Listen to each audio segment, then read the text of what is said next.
Days on market is a measure of how long property typically spends advertised for sale.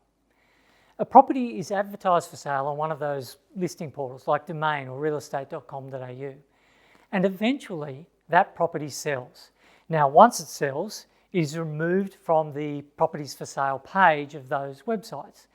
But that time it's spent listed for sale is its days on market. And these times are pulled together for all properties selling in a suburb each month. And with that, we come up with a single figure for how long it usually takes for a property to sell. Now, if a suburb has properties selling quickly, it is usually the sign of a hot market. That's one in which demand exceeds supply. In a hot market, a buyer may have missed out on a few good deals already, so they start getting more determined and make offers faster so they don't miss out again.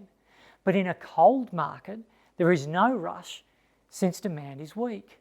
And this makes the days on market an indicator of the nature of supply and demand in a property market. And it's supply and demand that ultimately determine where prices are heading. So if we can get a good read on supply and demand, we have a good idea where prices will be heading. The lower the days on market, the more likely demand exceeds supply, and therefore the more likely capital growth will follow. You can see if markets are heating up by checking out the historical chart for the days on market.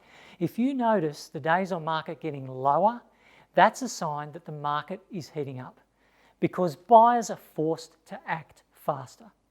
And if you're wondering what a good or bad figure for days on market is, make sure you examine a context ruler for the days on market.